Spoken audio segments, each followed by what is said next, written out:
हर साल विंटर्स आते आते दिल्ली की जनता के लिए सांस ले पाना ये बड़ी बात क्यों हो जाती है? हमारे सामने प्रॉब्लम क्या है कि हम चारों तरफ से घिरे हुए हैं।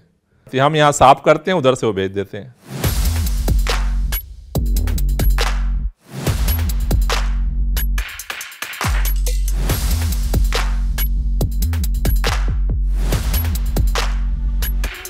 धीरे धीरे आसमान पे एक चादर जो है वो बन रही है। तो ये एक खास परिस्थिति है और इन परिस्थितियों में फिर क्या किया जाए।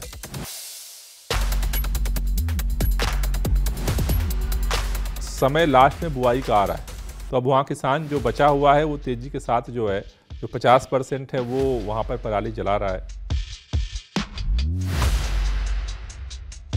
लेकिन न केंद्र सरकार का पता है कि वो क्या कर रही है, चुप। न तो यूपी सरकार का पता है क्या कर रही है, चुप।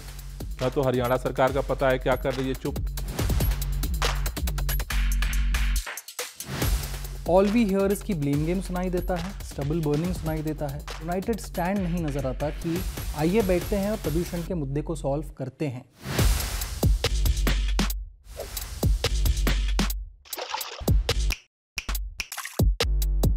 नमस्ते सर, क्विंट और क्विंट हिंदी में आपका बहुत बहुत स्वागत है। हमारे शो बड़ी बड़ी बातें पर आपका बहुत बहुत स्वागत है। हर साल विंटर्स आते आते दिल्ली की जनता के लिए सांस ले पाना ये बड़ी बात क्यों हो जाती है? देखिए, उसमें दो फैक्टर हैं। अगर देखें तो दिल्ली के अंदर पहले पूरे साल ये स्थिति बनी रहती थी। अभी जो सेंट्रल गवर्नमेंट ने एक डेटा रिलीज किया है उसमें 2015 में दिल्ली के लोगों को 365 दिन में से पुअर कैटेगरी यानी ख़राब स्थिति से जो बाहर हवा थी वो केवल 109 दिन मिलती थी। अरविंद केजरीवाल जी के नेतृत्व में सरकार बनी और तब से एनवायरनमेंट जो है एक फोकस पॉइंट बना और धीरे धीरे जो बहुत सारे प्रयास हुए, इस साल 204 दिन अभी तक दिल्ली के लोगों को अच्छी हवा के दिन जो है वो मिल चुके हैं। दूसरी जो स्थिति बनती है सर्दियों में, ख़ास तौर से 1 नवंबर के बाद, ये ख़ास तौर से मौसम में जिस तरह का जो दिल्ली का मेट्रोलॉजिकल कंडीशन है, उत्तर भारत में जिस तरह के मौसम में परिवर्तन हो रहा है, और अगर इस साल का हम ख़ास तौर से देखें तो हम देख रहे हैं कि पिछले 8-10 दिनों से लगातार हवा की गति जो है एकदम लो है, मतलब एक ठहराव सा बना हुआ है, टेम्परेचर लगातार डाउन जा रहा है। ऐसी स्थिति में धीरे धीरे आसमान पे एक चादर जो है वो बन रही है और उसमें जो भी पोल्यूटेड कण हैं वो वायुमंडल में डिस्पर्स होने की जगह वो सतह पे आ रहे हैं। तो ये एक खास परिस्थिति है और इन परिस्थितियों में फिर क्या किया जाए, उसके लिए जो सोर्सेज हैं जिनसे प्रदूषण पैदा होता है, क्योंकि मौसम में बदलाव तो अभी अपने हाथ में नहीं है, लेकिन जो सोर्सेज हैं उसको कंट्रोल किया जा सकता है और उसके लिए सरकार हर स्तर पे प्रयास कर रही है। पंजाब, हरियाणा, उत्तर प्रदेश की अगर बात करें, स्टबल बर्निंग एक सबसे बड़ा कारण माना जाता है। लेकिन पंजाब में अब आम आदमी पार्टी की सरकार है। चुनाव के वक्त ये बात हुई थी कि स्टबल बर्निंग पर रोक लगाई जाएगी पंजाब में।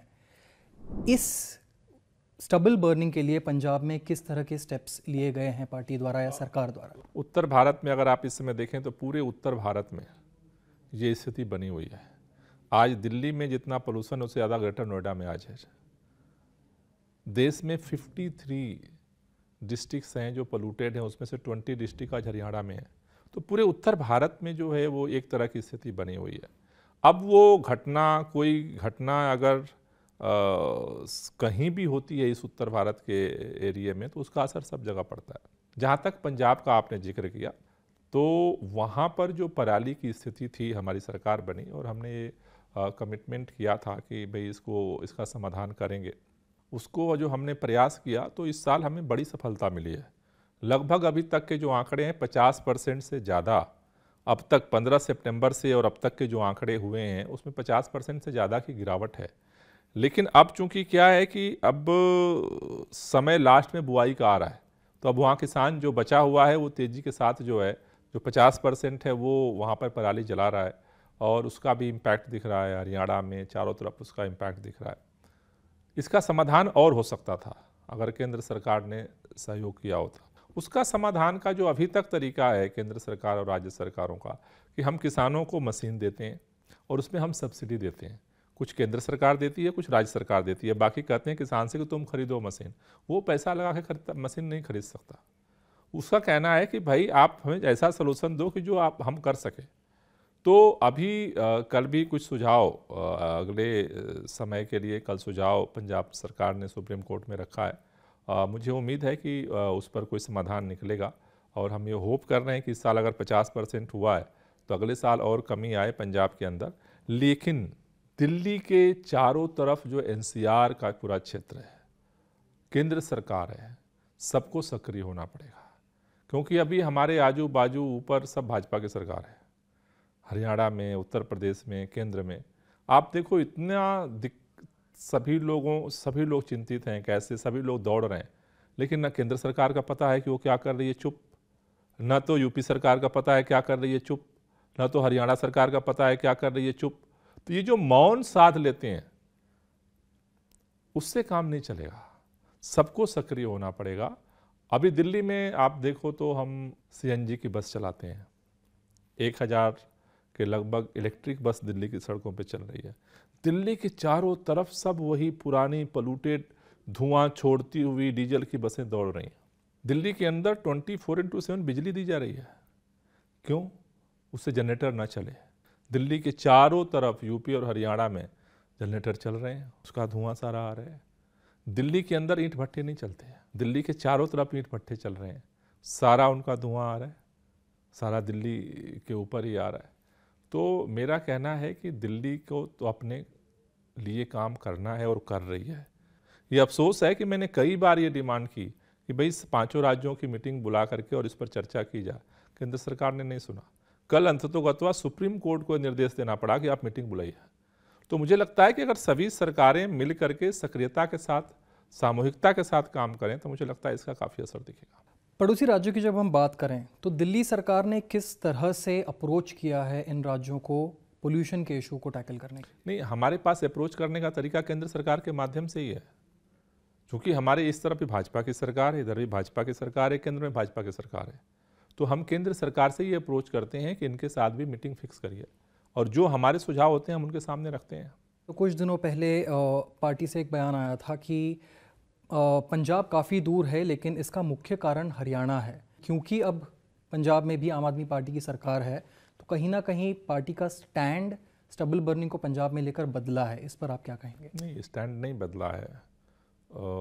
हर समय का फैक्ट होता है अपना, ये फैक्ट है, सबके पास ये फैक्ट है कि पिछले दिनों की अपेक्षा इस साल पराली कम जली है पंजाब में, सबके पास फैक्ट है। चाहे आप AIR का जो है आप ले लें, कृषि विभाग का ले लें, चाहे नासा का ले लें, चाहे किसी का भी फैक्ट ले लें, तो सबके पास एक ही फैक्ट है। हमारे पास भी वहीं से आता है कि पराली पिछले बार से वहाँ कम जली है, एक बात। दूसरी बात, जब वो बात कही जा रही थी कि जिस तरह से अगर जब हवा की गति लो है, हवा जब यहाँ का प्रदूषण उधर ले जाने की स्थिति में नहीं है, क्योंकि अगर हवा की गति हो तो दिल्ली का प्रदूषण भी तो डिस्पर्स हो जाएगा। तो जब हवा की गति उतनी तेज नहीं है तो दिल्ली के सबसे पहले तो दिल्ली में दिल्ली के आसपास का पोल्यूशन आएगा, उसके बाद दूर से आएगा ना धीरे धीरे। अगर नॉर्थ वेस्ट और हवा की स्पीड तेज हो जाए तो वो पोल्यूशन पंजाब का भी यहाँ तेजी के साथ आएगा। तो ये फैक्ट की बात है, ये स्टैंड बदलने की बात नहीं है। इन पड़ोसी राज्यों से कोई रिस्पांस आया है प्रदूषण को लेकर? नहीं, रिस्पांस तो देखिए, जो केंद्र सरकार के साथ ज्वाइंट मीटिंग हुई थी उसमें इन सरकारों ने कमिटमेंट तो किया था। CAQM ने डायरेक्शंस दिया कि भाई 1 नवंबर से इस साल बाहर से जो है जो डीजल बसें हैं वो दिल्ली में नहीं आएंगी। लेकिन वो कमिटमेंट तो हुआ बट पूरा नहीं हुआ।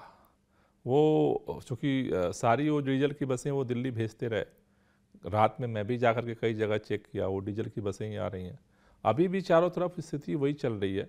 तो उसमें कहीं ना कहीं कमिटमेंट के बावजूद भी जो एक इम्प्लीमेंटेशन की जो प्लानिंग होनी चाहिए उसमें कहीं ना कहीं एक निष्क्रियता दिख रही है, और वो केंद्र सरकार की निष्क्रियता की वजह से वो निष्क्रियता दिख रही है। जब भी प्रदूषण का मुद्दा दिल्ली में आता है, it's the national capital of India, तो ऑल वी हियर इसकी ब्लेम गेम सुनाई देता है, स्टबल बर्निंग सुनाई देता है। लेकिन कहीं ना कहीं सरकारों से या रूलिंग डिस्पेंसेशन से ये स्टैंड नहीं नज़र आता, एक यूनाइटेड स्टैंड नहीं नज़र आता कि आइए बैठते हैं और प्रदूषण के मुद्दे को सॉल्व करते हैं। ऐसा क्यों? ये केंद्र सरकार इसका जवाब देगी, क्योंकि पूरे उत्तर भारत की समस्या का समाधान करने की जिम्मेदारी केंद्र सरकार की है। केंद्र सरकार ही सारी सरकारों को कोऑर्डिनेट कर सकती है, कोई राज्य सरकार सभी राज्य सरकारों को नहीं कोऑर्डिनेट कर सकती है। पंजाब में हमारी सरकार है, इसलिए पंजाब की सरकार के साथ हम बात कर रहे हैं, और उसका परिणाम हुआ है कि एक साल के अंदर 50% से ज़्यादा कमी आई है, और आई होप कि अगले साल तक और कमी आएगी।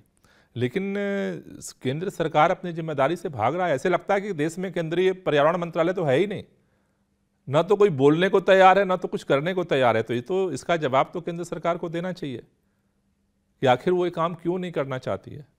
दिल्ली सरकार के जिम्मे जो काम है उस काम को हम निरंतर कर रहे हैं और आगे भी करेंगे। किस तरह के अप्रोचेस केंद्र सरकार को किए गए हैं दिल्ली सरकार द्वारा? हर तरह से किए गए हैं, हर तरह से किए गए हैं। अभी तो मैंने जल्द ही अभी एक हफ्ते पहले दोबारा चिट्ठी लिखी कि भाई अब प्रदूषण का स्तर बढ़ गया, आप मीटिंग कॉल करो।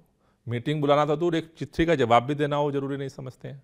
विंटर्स आने से पहले दिल्ली सरकार द्वारा पोल्यूशन को कंट्रोल करने के लिए किस तरह के प्रिकॉशंस लिए जाते हैं? देखिए, हम अगर देखें तो हम सितंबर में हमने विंटर एक्शन प्लान बनाना शुरू किया था, और विंटर एक्शन प्लान के तहत जैसे दिल्ली के अंदर जो पराली होती है बहुत कम होती है, लेकिन उन पर बायो डिकम्पोजर का छिड़काव हम दिल्ली के अंदर करते हैं।